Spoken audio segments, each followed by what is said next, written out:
Estamos aquí, solo que al final. Ok, sí, estoy con problemas de señal, discúlpeme, más bien.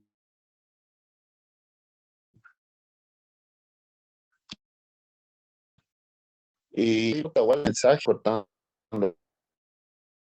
por favor. Eh, Qué lástima que nos toque hacer así la clase, pero bueno, continuemos. Entonces, como les decía, el barroco es una contraposición al renacentismo y sobre todo a lo que en ese momento se estaba dando, que era eh, se me fue el nombre, la reforma protestante impulsada por Martín Lutero. Entonces, en cuanto a esto, hubieron algunos, como les indicaba en la anterior clase, hubo unos concilios que son como unas grandes asambleas de teólogos, de las personas que estudian la religión, y se impulsaron nuevas formas de hacer, por así decirlo, ¿no? Nuevas formas de hacer arquitectura.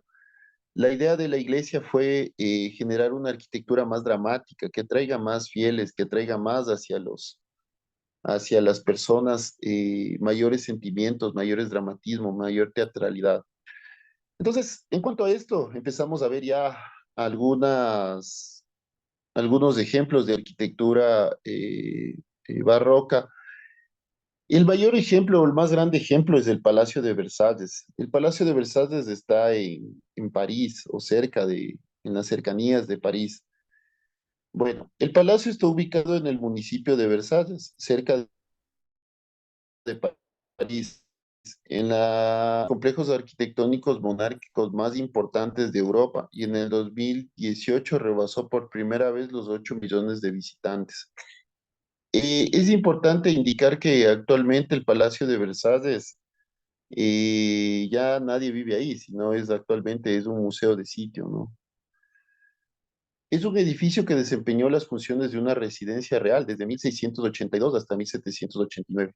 Comprende tres palacios: Versalles, el Gran Trianón, el Pequeño Trianón, además de varios edificios situados en la villa. Si bien Luis XIII hizo edificar allí un pabellón de caza con un jardín, Luis XIV es su verdadero creador, ya que dio su amplitud y determinó su destino. Hay que entender que también Versalles, antes, en Versalles existía un palacio medieval que fue derrocado y construido el nuevo Palacio de Versalles. Este es el Palacio de Versalles, ¿sí? Por aquí es el ingreso,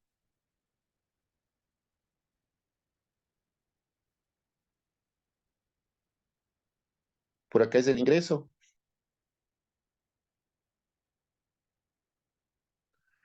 Y este es el Palacio de Versalles y tiene dos alas, ¿no? El Gran Trianón, este es el Gran Trianón y este es el Pequeño Trianón. Y cabe indicar también que en Versalles se empieza a utilizar mucho lo que es arquitectura paisajística y arquitectura de interior.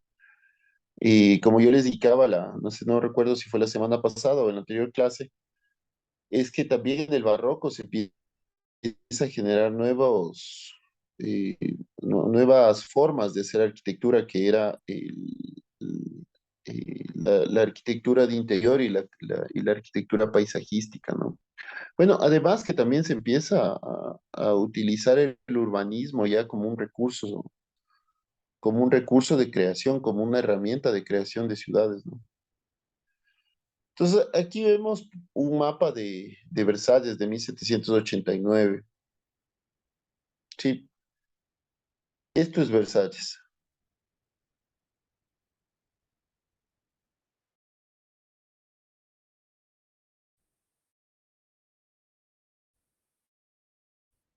Y tiene el canal, el Gran Canal. Versalles es un gran palacio que inicialmente era un palacio de caza.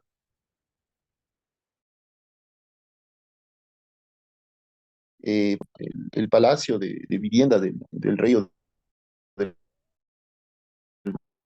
monarca francés, como para desde Versalles empezar a organizar el país.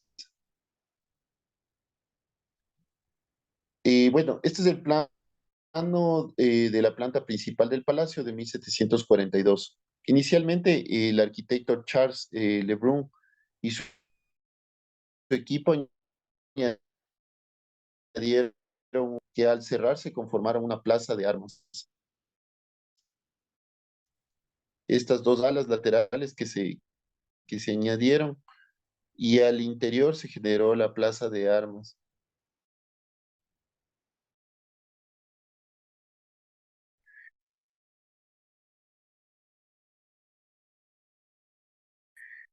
En una segunda etapa entregaron las dos alas laterales para dar...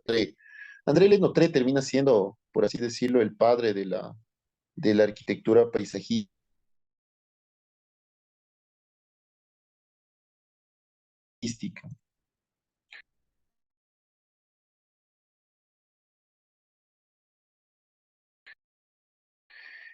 En la tercera y última se realiza por Jules Hardwin Massart, eh, eh, la capilla a doble altura con acceso directo desde el exterior, estando...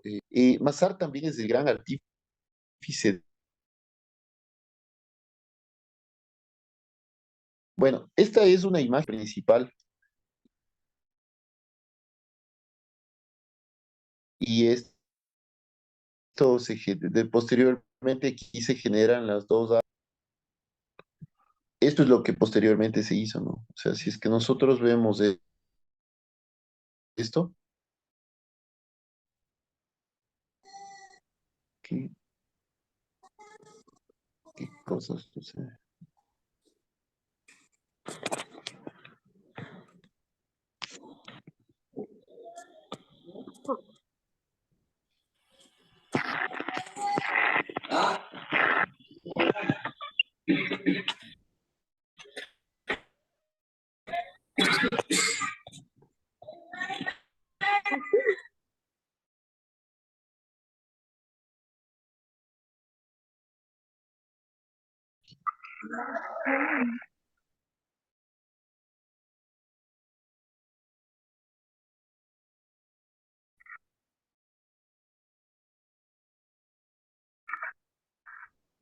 Vamos a comer. Es lo que primero se construyó en Versalles.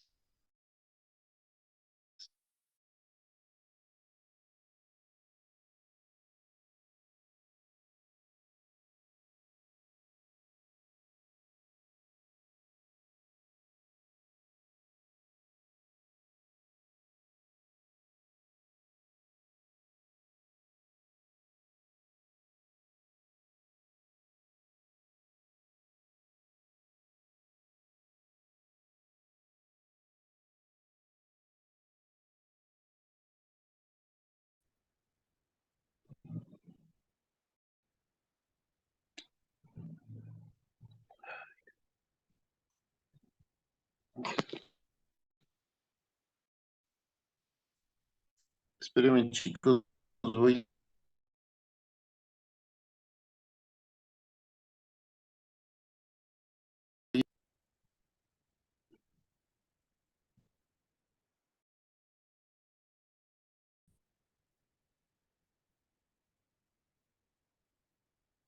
ya. Ahí probemos con esta otra vez. Disculpen por los inconvenientes.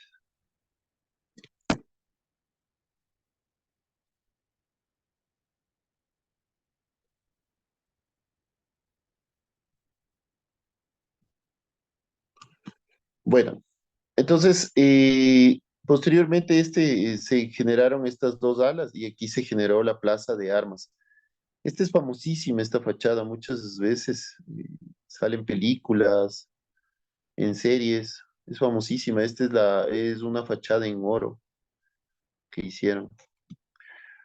Posterior a esta construcción, es decir, esta fue la primera etapa, después la segunda etapa fueron estas dos alas.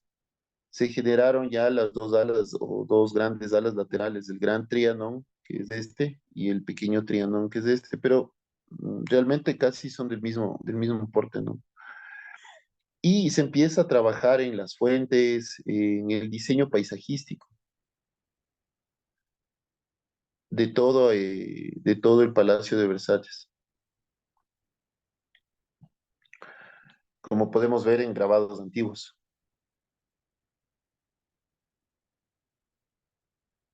Este es el cerramiento que les indico. Ya lo vamos a ver más adelante.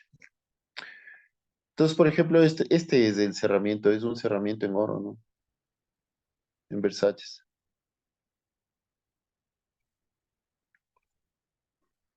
Es famosísimo este cerramiento. Esta es una panorámica del Palacio de Versalles.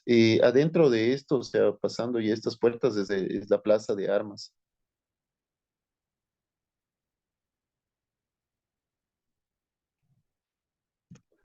Entonces, el complejo de Versalles al sur de París incluye el Gran Trianon, que fue construido entre 1687 y 1688, el pabellón francés en 1749 y el pequeño Trianon entre 1762 a 1768.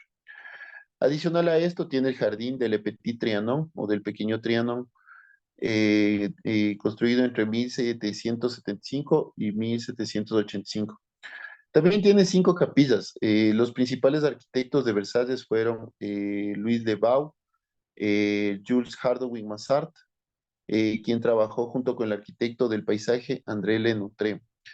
Louis de Vaux y Massart eh, fueron quienes hicieron toda la parte interior, digamos, toda la construcción, sobre todo de las dos alas laterales, del pequeño Trianón y del gran Trianón. Pero André Lenoutre hizo toda la parte paisajística de Versalles. André Lenoutre era un jardinero que también trabajaba, o perdón, era un arquitecto que sus padres, o su padre y su abuelo eran jardineros, entonces trabajaba mucho con arquitectura del paisaje. Y también el artista y diseñador Charles Lebrun. Charles Lebrun es quien hace toda la parte interior de Versalles. Juntos transformaron la estética del barroco italiano en un gusto francés. En 1682, Luis IV trasladó la corte y la nobleza fuera del bullicio de París hacia Versalles, y el palacio tuvo alrededor de 3.000 residentes. Versalles fue la apoteosis de la arquitectura palaciega europea y el factor clave del renacimiento de las artes decorativas en Francia entre los siglos XVII y XVIII, especialmente en el diseño de interior. Ya vamos a ver qué se hizo en cuanto a diseño de interior gracias a Lebrun. Versalles comprende tres palacios: Versalles, el Gran Trianón y el Pequeño Trianón. Aquí vemos el Gran Trianón, ¿no? Podemos aquí ver o destacar, por ejemplo, el uso de arcos de medio punto.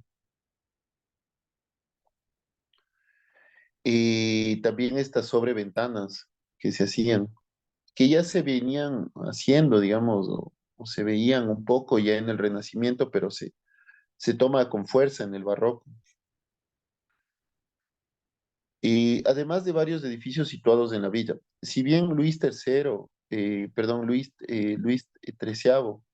hizo edificar allí un pabellón de caza con un jardín, Luis IV es su verdadero creador, ya que él dio la amplitud y determinó su destino. Aquí vemos el conjunto del palacio y el parque de Versalles, incluyendo el Gran Trianón.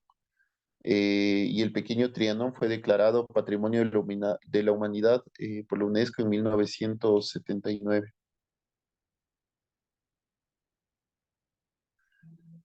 También es famosísimo este cerramiento. Entonces, en cuanto a diseño de interior, por ejemplo, podemos ya ver cómo se empiezan a conjugar o hacer el uso de colores o de estética que no se había visto antes, sobre todo en el Renacimiento no existió estos elementos. Por ejemplo, aquí podemos ver en cuanto o a quienes les gusta el diseño de interior, cómo se utiliza, por ejemplo, estos tapices de diferentes formas o el mismo uso del color, ¿no? Existe una colorimetría aquí interesante como para poder ser replicada. Además, empiezan a utilizar también estos grandes elementos o estas se llaman, se me fueron el nombre, se llaman arañas, no me acuerdo cómo se llaman exactamente, pero son candelabros, perdón, estos grandes candelabros. Si es que nosotros vemos, son velas, ¿no? En ese tiempo no había energía eléctrica, entonces se utilizaba velas. Y los candelabros eran hechos con cristales, lo que generaba era una mayor iluminación. El cristal lo que hacía es potenciar la luz de cierta manera. Esta es la Galería de los Espejos, la famosa Galería de los Espejos. Eh, si nosotros nos ponemos o podemos ver, por ejemplo, en el Palacio, perdón, en el Gran Trianón, ya el uso estético de los colores al interior del palacio se empieza a conjugar, ¿no? Todo esto empieza a ser utilizado de una forma diferente. Pero en cambio, la Galería de los Espejos es un diseño completamente sobrio, ya no solo incluye colores, también incluye elementos esculturales, incluye ya también el uso de otros elementos, por ejemplo, tapices en la parte superior o en el tumbado, estos grandes candelabros se sitúan a una distancia exacta del piso como para poder iluminar todo el palacio. Como yo les decía, lo que utilizaban o esta arquitectura es muy utilizada políticamente, sobre todo para destacar el potencial de los países. Y claro, llegaban los reyes de otros países que posiblemente querían alguna negociación y ya viendo Versalles, ya pues entendían con quién estaban tratando, ¿no? Entonces se utiliza mucho o de forma muy política este tipo de arquitectura. Aquí vemos la capilla real desde la tribuna y la cámara de la reina.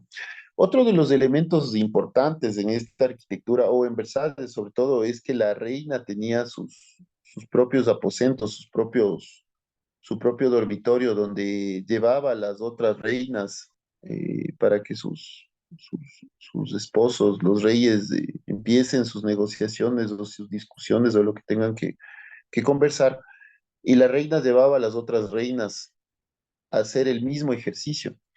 Entonces, en estos lugares, claro, ya también las otras reinas veían el potencial que tenía Francia y indirectamente también ya posiblemente ya llevaban esa idea hacia hacia sus esposos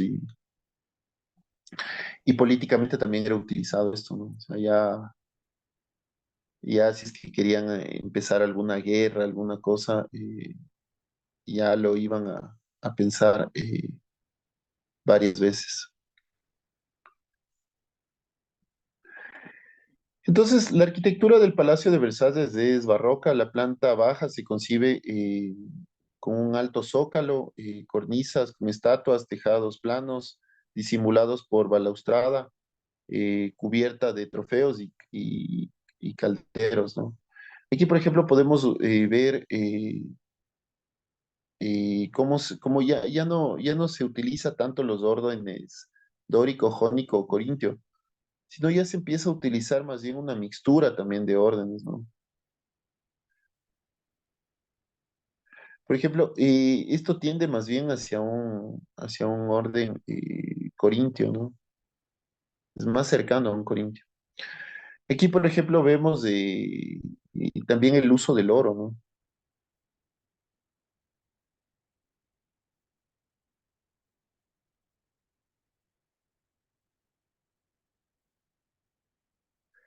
Este es el Salón de Diana. Se encuentra en el busto de Luis IV, realizado por Lorenzo Bernini. Bernini fue uno de los más grandes arquitectos de esta época.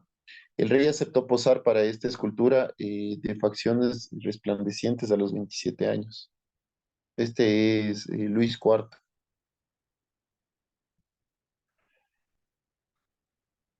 Esta es la reja real, la que les decía que es de oro, ¿no? Aquí pasamos de esto y estamos dentro del Palacio de Armas.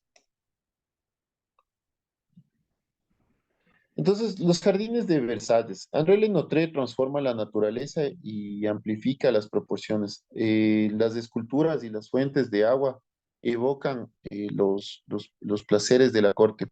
Uno de ellos, la Casa Mayor. Eh, Sumisas al sol y al viento, las arriatas no están hechas para los paseos, sino para poner en relieve las edificaciones. Eh, s- lo que André Lenotre trataba de hacer aquí es no generar este estilo o este tipo de elementos altos, sino siempre trató de generar paisajes bajos, como para que no distorsionen o para que se pueda ver desde cualquier ángulo del terreno, se puedan ver el Palacio de Versalles. Por ejemplo, aquí podemos ver, ¿no? Un eje visual directo hacia Versalles, gracias a lo que hacía André Lenutre. Y de hecho, este eje visual se corta lateralmente por estos arbustos, por estos árboles o por esta jardinería que está incorporada aquí, ¿no? Otro de los elementos interesantes de Versalles es el uso de las esculturas. Aquí, por ejemplo, podemos ver esto es Zeus surgiendo desde el agua, ¿no? Y el uso de piletas. Asimismo, aquí tenemos a Zeus. Y aquí en cada cierta distancia existe la misma escultura, pero son esculturas completamente diferentes. Les traje estas dos como para que puedan ver la diferencia. Parecen similares, pero son de distintas. Por ejemplo, aquí Zeus está entregando a un ángel, me parece que es unas flores o algo, y aquí le está entregando algún elemento, no sé, que es como un mazo, como algo diferente, ¿no? Pero todas estas esculturas cuentan pasajes diferentes de la mitología.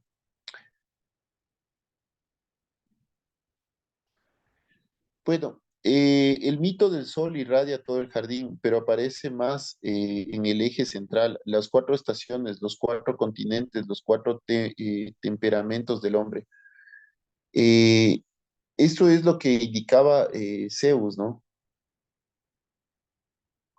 Entonces, Zeus, al surgir del agua, tiene mucho de esta parte mitológica que utilizaban mucho los romanos. Recordemos que el Renacimiento es el recobrar esa arquitectura romana, esa arquitectura clásica. Y los griegos y los romanos creían mucho en la mitología. Entonces, una de las formas también de retomar esa mitología es incorporar estas esculturas dentro de plazas importantes. Si ustedes han tenido la oportunidad de conocer Francia, París, Italia, tienen mucho de estos elementos escultóricos a lo largo de sus plazas, de sus piletas, de Zeus, de Júpiter, eh, de Saturno, de varios de sus dioses mitológicos. Bueno, el Gran Canal de Versalles en forma de cruz, de 1,5 kilómetros de longitud y 62 metros de ancho y un perímetro de 5,5 kilómetros. Extiende en su eje principal una perspectiva del jardín del Palacio de Versalles al infinito. bordeando de hayas, robles, fresnos, cerezos, forman un conjunto armonioso. El Gran Canal sirve en las suntuosas fiestas reales como un punto de partida para los fuegos artificiales, pero también como un verdadero escenario teatral. El Gran Canal acogió en la época de Luis IV una flota sustancial de 3 mástiles, una galera, botes de remos, góndolas de Venecia, desde un punto de vista panorámico. El Gran Canal de Versalles, situado debajo del castillo, también fue utilizado para recuperar el agua de las fuentes, que luego fueron bombardeadas de nuevo en su punto de partida. Sí, lastimosamente en la Segunda Guerra Mundial se empieza a bombardear a Versalles. Eh, bueno, también los franceses fueron muy estratégicos, ¿no? No permitieron o se rindieron muy fácilmente para que Hitler no destruya la ciudad, una ciudad bastante hermosa como París. Entonces, este es el Gran Canal. Tiene 1 metro, 1,5 kilómetros de largo por 62 metros de ancho y 5,5 kilómetros de perímetro, ¿no? La pregunta es, en esa época no existían bombas, no existían máquinas, o existían, pero no eran muy eficientes. La pregunta es, ¿cómo llenaban estos canales, no? Estos canales eran llenados con ojos de agua. Los ojos de agua son fuentes de agua natural que surgen desde el suelo.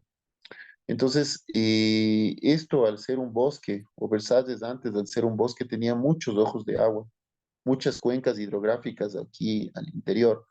Entonces, de cierta manera, se utilizó esa agua como para poder llenar los canales de Versalles. Sí.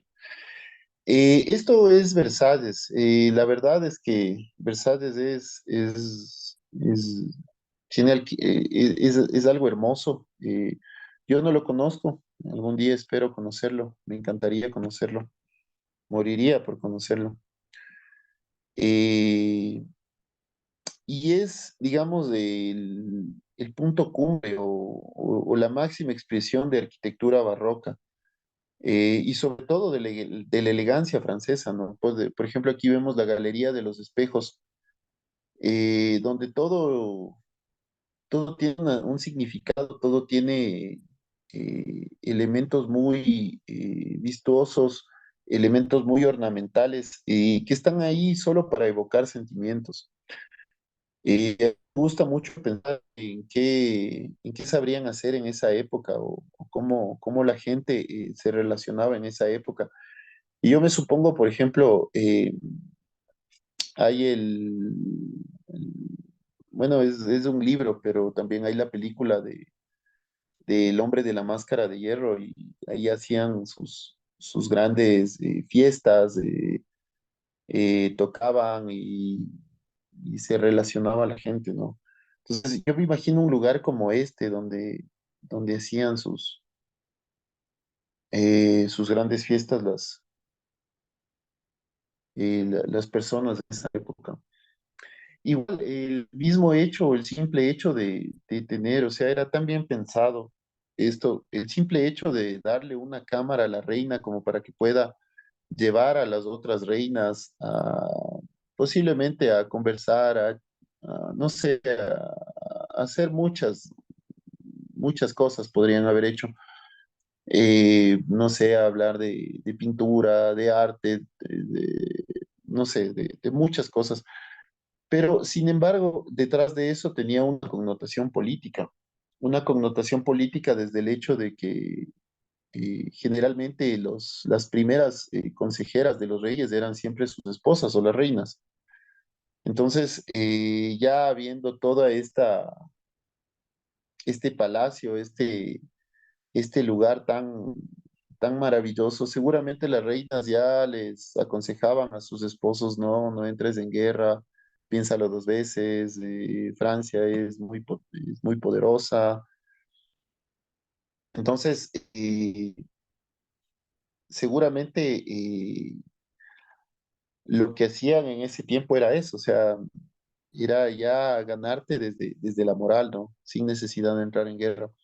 El mismo hecho también de la reja real, que es un cerramiento en oro, y ya te dice algo, o sea, ya desde el ingreso ya no es cualquier ingreso, ¿no?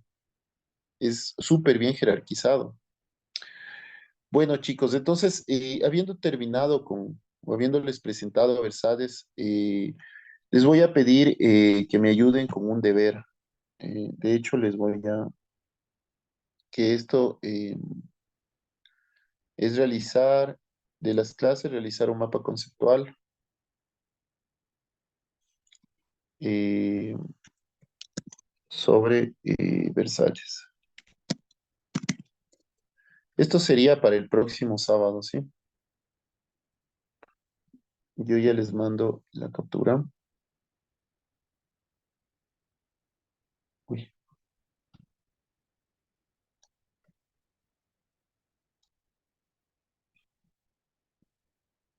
eh, yo ya les mando la captura.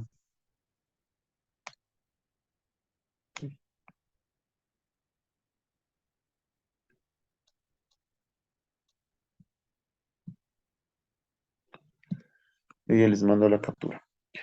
Ok, bueno, recapitulando un poco, el barroco era un movimiento que valoraba el exceso de los detalles. Por ello, el legado de este periodo son las iglesias, las catedrales llenas de ornamentos con características que evocan el lujo y el poder. Las pinturas son verdaderas representaciones de temas relacionados con la divinidad y las esculturas retratan santidades. El barroco es un estilo artístico que surgió en el siglo XVI y duró hasta mediados del siglo XVIII. Fue especialmente llamativo en la Arqui, arquitectura. Sí, una pregunta. El deber que envió, ¿se trae el deber para la próxima clase y la infografía también? sí, este deber, el mapa conceptual es uno, la infografía fue de la anterior clase. El Claro, sí, día por eso sábado todo se presenta el presentamos. sábado, o sea, el Sí, sábado que los viene. dos. Sí, por favor. Ya, y el mapa conceptual a mano. Ya les muestro más abajo. Lo pueden utilizar.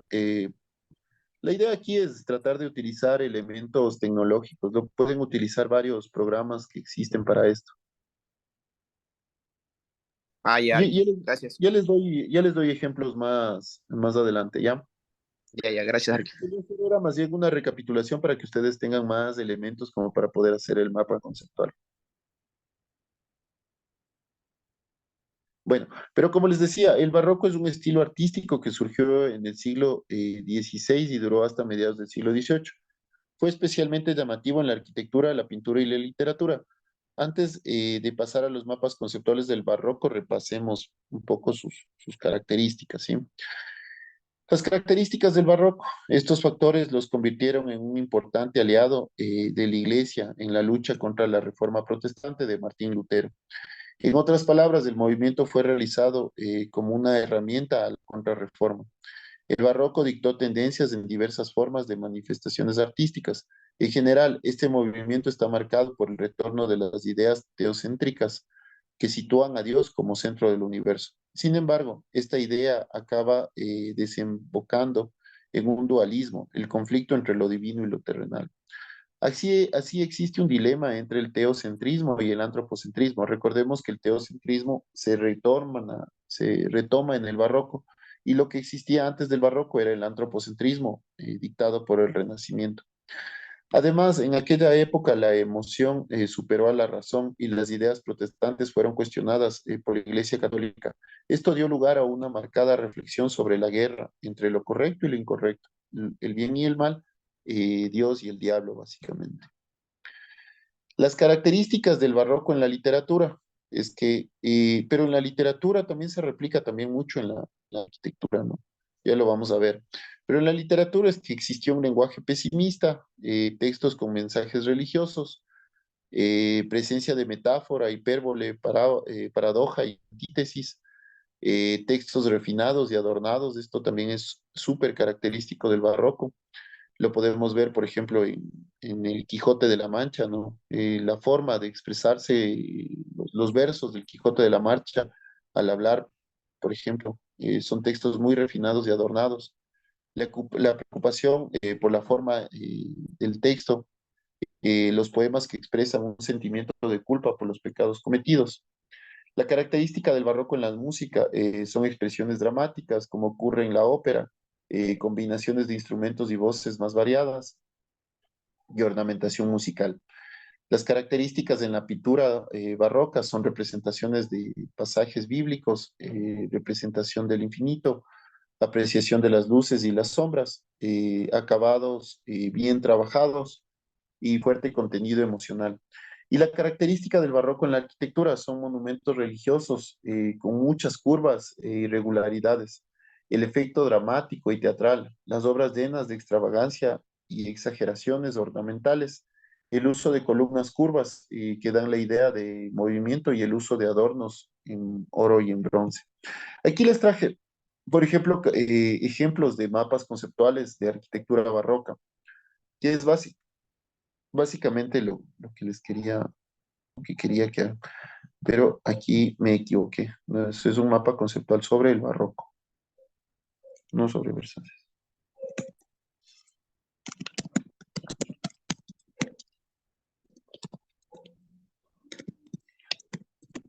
Ya les mando esta captura. A ver.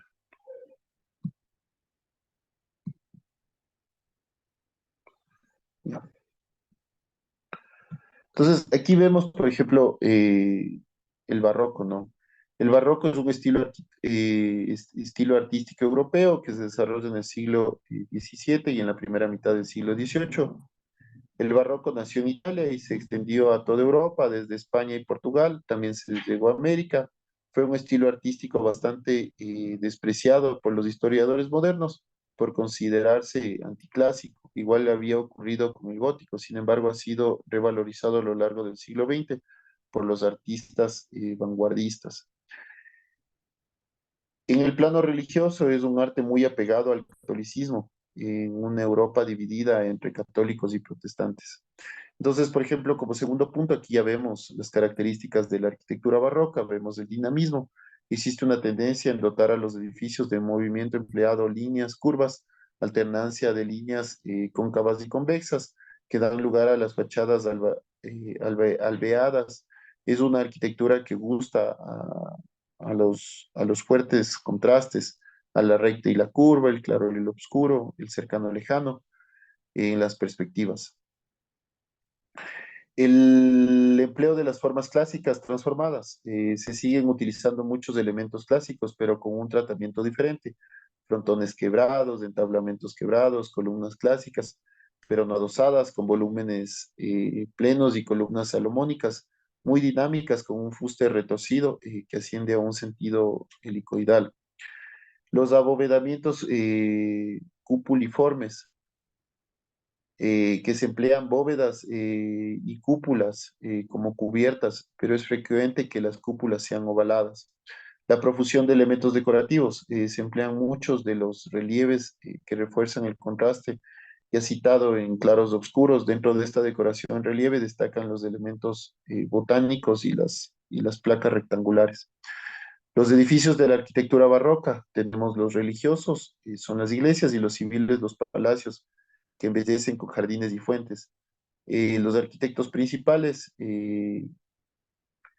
Pietro Berrettini, un arquitecto del Papa Urbano III, eh, Bernini, el más grande de los arquitectos y escultores barrocos, y Francesco Borromini, ¿no?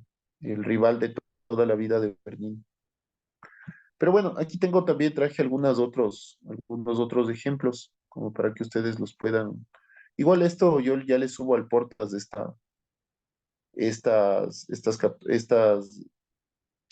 estos mapas conceptuales, como para que ustedes se puedan ejemplificar, ¿no? O lo puedan ejemplificar.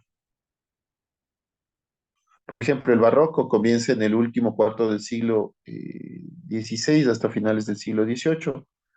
Se pone en manifiesto el gusto por la realidad cotidiana, tratando con frecuencia extrema la crudeza y a la vez el gusto por lo aparatoso y monumental. Las características son la extravagancia, el artificio, la deformidad estética, la ocultación de la realidad. Las circunstancias históricas es el vencimiento de la arma invencible en el siglo XVI, el despilfarro de la vida cortesana, la inflación y el aumento de la población, el mercantilismo, la contrarreforma, el Concilio de Trento en 1567, el descubrimiento de Copérnico, la Tierra, por lo tanto, el hombre no era el centro del universo. Y en el contexto literario, por ejemplo, tenemos, es una poesía de contrastes, que se expresa burlescamente, y aparecieron dos tipos de estrofas, ¿no? La, la décima. Sí, pero bueno, estos son elementos del contexto literario. Por ejemplo, aquí tenemos otro ejemplo. Este solo es de barroco español. Sí. Este es otro ejemplo. Es el contraste entre barroco y renacimiento, ¿no? Esos chicos, entonces, bueno, pedirles nuevamente mil disculpas por hacer esta clase de forma virtual. Espero la próxima semana, el día sábado, ya encontrarnos presencialmente. No se olviden que el día lunes y el día martes tenemos clases. El día lunes es la recuperación del feriado que no tuvimos y el día de clases es clases normales. Para estos 2 días igual voy a preparar algo así sintético que no les canse mucho porque las clases virtuales en lo personal, yo que he recibido clases virtuales son más cansadas que las presenciales. Eso es, chicos, sin nada más que decirles. No sé si es que alguno tiene alguna pregunta, alguna inquietud.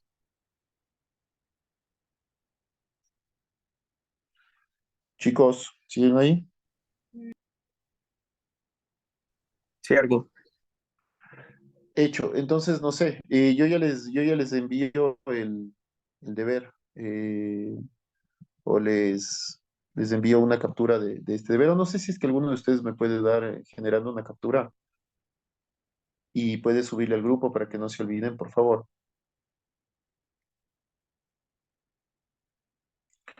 Bueno, eso es, chicos. Entonces, les mando un fuerte abrazo y nos estaremos viendo el día lunes, ¿sí? Gracias, Cuídense mucho. Arkin. Cuídense. Chau, chau. Chao, profe. Chau. Hasta luego, Arqui. Cuídense, chicos. Un abrazo. Gracias, Jorge. Hasta luego. Cuídense mucho. Hasta luego, Arkin. Chao, chicos.